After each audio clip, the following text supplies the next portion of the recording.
Hello there, you are watching the press preview, a first look at what's on the front pages as they arrive. So let's see what's on some of those front pages for you now.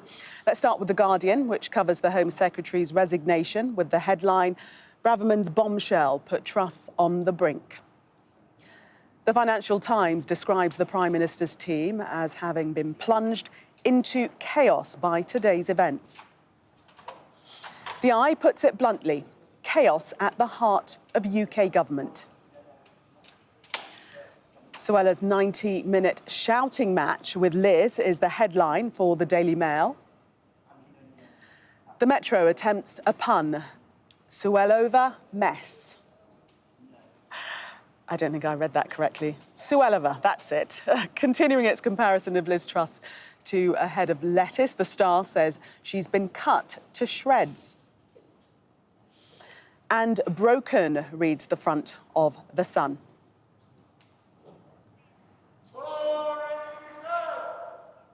And a reminder that by scanning the QR code you'll see on screen during the programme, you can check out the front pages of tomorrow's newspapers while you watch us. And we are joined tonight by Andrew Pearce and Rachel Cunliffe. Welcome to you both. I hope you can gather your thoughts amidst the noise. Well, the lunatics have taken over that asylum, apparently, but they've also taken over the gates of Downing Street to keep this... Anyway, well, that's what he's been playing an awful lot. Fun Boy 3. Yeah. The lunatics have taken over the asylum. Let's delve into the papers now, shall we? We'll start with the Eye and their headline, the chaos that has ensued today. What has happened today? It's extraordinary to lose a Home Secretary just a few days after sacking your Chancellor who has pushed through a budget, a mini-budget, which had all the marks of the Prime Minister's leadership on it, all the things she campaigned for during the leadership contest. But today, the Home Secretary sacked or resigned. I'd say she was sacked. So there was a technical breach when she sent letters to colleagues through her private email address rather than an official government email address. Is that really a sackable offence? Maybe. It's got echoes of Hillary Clinton when she was Secretary of State. But we know that there's been an ongoing feud between the Home Secretary and the Prime Minister over immigration. The Prime Minister wants to relax immigration rules. The Home Secretary absolutely does not. And that's what this has all been about. And I think the Prime Minister's been gunning for the Home Secretary for some days, and she got it today. But the result is absolute chaos. And she's lost a second senior cabinet minister in 5 days. It does not look good. And people are now saying the Prime Minister's got days. We'll speak a bit more about the reasons for Zoella Braverman leaving a little bit later. But to bring you in, Rachel, your real sort of... What do you think about what has happened today? Well, the Home Secretary's gone, and that's not even really the main story. The main story is this utterly chaotic vote in the Commons over fracking, where it's very unclear, still I think at the time that we're recording, whether it was a confidence vote or not. The government won it, but there seemed to have been quite a lot of disruption, perhaps to put it mildly. I think it's not clear whether the Chief Whip and the Deputy Chief Whip resigned or have unresigned, or perhaps never resigned at all. They said that they were going to resign and then didn't. And don't seem to have done so, but a very sort of strange end to a debate in which Conservative MPs who are very sceptical of fracking because of the views of their constituents were pressured into speaking in favour of it in this debate, told it was a three-line whip, told it was a confidence issue, and then right at the end of the debate told actually it wasn't. Absolute chaos, and it kind of makes the Home Secretary's resigning, which I think happened at about 4 p.m. this afternoon. It feels like old news now, doesn't it? And the thing is, if it's a confidence issue, if they make it a confidence vote and Tory MPs don't vote with the government, then they have to have the whip withdrawn. Then that causes even more chaos on the back benches, problems for the Prime Minister, who needs as much support as she can get. She doesn't need to be alienating MPs by taking the whip away. And some of the people who didn't support the vote tonight included people like Tracy Crouch, a really popular MP. She was former sports minister. And I think also her net zero czar, whoever that is. Why do we need a net zero cell? But that's another conversation. But there was much confusion about whether it was a confidence vote or I think we a now free think vote, it wasn't. But we thought initially It was, because that's what we were told. There was a text that went round to MPs saying it absolutely is. Three-line whip. Yes, and now it seems not. Let's have a look at The Guardian, and speaking a bit more about Zoella Bravaman'S resignation, describing it as a bombshell. And Andrew, you've got some more detail about that. Well, she was out on a raid this morning with the police. It was to do with people trafficking, and she was very confident. She's very happy that it all had gone very well. And she, in the car going back to London, she's pretty tired. She sends this correspondence to a colleague, which should have gone through an official government email, but she sent it through a private email. According to the Cabinet Secretary, Simon Case, that's a breach of the rules. Liz Truss said she had to go. So Liz Truss effectively sacked her. But the real story is this ongoing feud between the two women over the issue of immigration. A key part of it, of the battle. The Home Secretary wants to take a really hard line on it. She wants to, post-Brexit, control our borders, but the Prime Minister was siding with the Treasury and other parts of the Whitehall machine to say, let's relax the rules and get more people in. The Tory manifesto says very clearly we are going to stop low-level immigration coming into Britain, and according to Braverman, Truss was not sticking to the manifesto. And there was a massive row, which is referenced in your paper. On our front page tonight, we've got it exclusively, that there was a 90-minute shouting match between the Home Secretary and the Prime Minister last night. It doesn't take much to work out that then a few hours later, when the Home Secretary resigns, she was elbowed out. So, Rachel... And she's going to, just sorry to say, and she's going to make a resignation statement tomorrow, and she will not pull her punches, because she never does. And that's going to heap the pressure on the Prime Minister, because the resignation letter, they're normally diplomatic affairs, rather boring. What a letter She it was. absolutely put the boot in on the Prime Minister. So, Rachel, Andrew, they're saying it actually was a sacking. Well, I think it was a conflict of interest, shall we say. That I think actually Braverman, looking at the state of this government, might be quite pleased to be out of it. Certainly her views on immigration have been at odds with Liz Truss's actually their entire career. Liz Truss has been a sort of free market, get the best people in, quite relaxed about the issue of immigration. The Home Secretary, obviously the opposite. But I think it was also the appointment of Jeremy Hunt as Chancellor that has really sort of pushed this to a head, because one of the quickest things that you could do to spur growth in this country is relax immigration rules and get more workers in and help get GDP up that way, which obviously comes with a whole lot of political issues. But the sense is that that was the direction that Hunt was moving in and was moving the Prime Minister in. And actually in her resignation letter, the former Home Secretary mentions that she was very concerned about the direction the government was taking on immigration, also on other promises that had been made, and a change in direction that we've seen since Kwasi Kwarteng was sacked. It's incredibly passive-aggressive. I mean, she talks about a technicality. She sent it to a trusted friend. She told somebody immediately. She reported it to the official channels. Nonetheless, she writes, I made a mistake. I take responsibility. I resign. It's not difficult to work out what that's a coded message about. She also, remember, at the Tory conference, she said that the Prime Minister was part of a coup. It was a coup against the Prime Minister after they ditched the top rate of tax.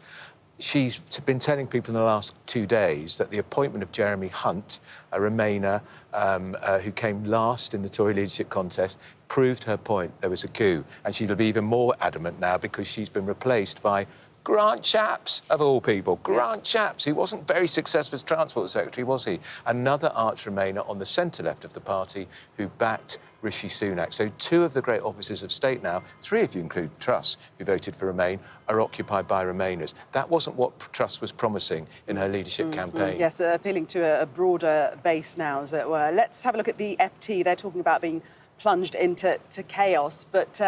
Rachel, the chaos has been around for very many days. It's not just today.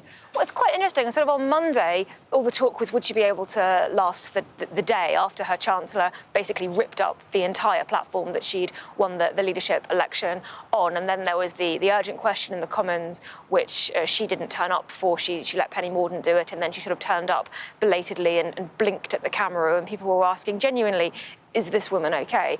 And then yesterday, Tuesday, it's difficult to keep track, things seemed to stabilise a little bit. Everyone was saying, it's all resting on PMQs. Will she turn up to PMQs on Wednesday? Well, she did. She turned up. She wasn't sick. She didn't run away. She gave answers, which after the last couple of days is kind of where the bar is. And people were going, all right, a couple of weeks until the Halloween fiscal statement that our Chancellor's going to give, maybe until Christmas, it's stabilised a little bit. Then the Home Secretary goes, then we have this own goal from the government on this fracking vote, whether it was a confidence motion or not. Frankly, the only question now is when and how quickly they can line up a replacement for her. And what about these allegations of bullying in the lobby today? Yeah, now Chris Bryant, Labour MP, said he saw MPs physically being pushed into the lobby to vote with the government. I have to say I'm not shocked by this. This is the sort of thing that's happened before. But in this febrile atmosphere, it's a sign of how desperate they were, that they were worried that perhaps the vote would be not as supportive as Truss, and they wanted it to look as supportive as it could. And in the end, it was a very big victory for them.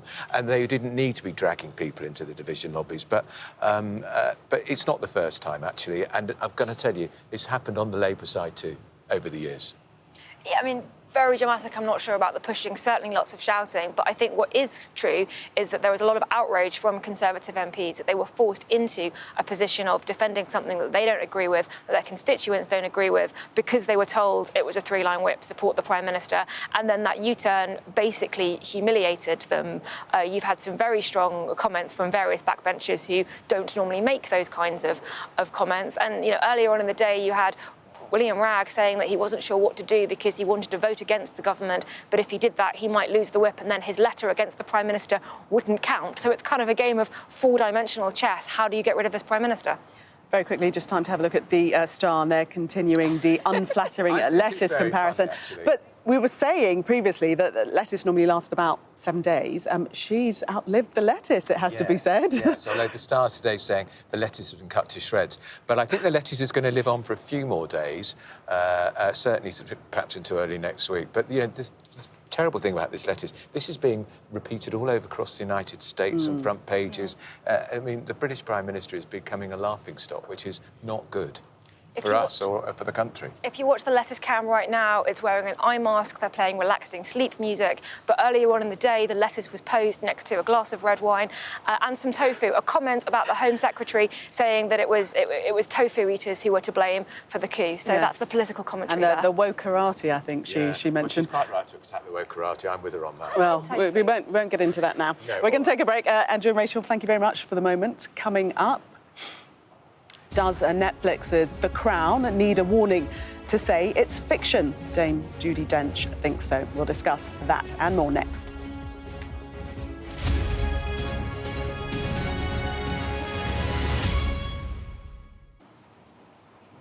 Welcome back to Downing Street. You're watching the press preview.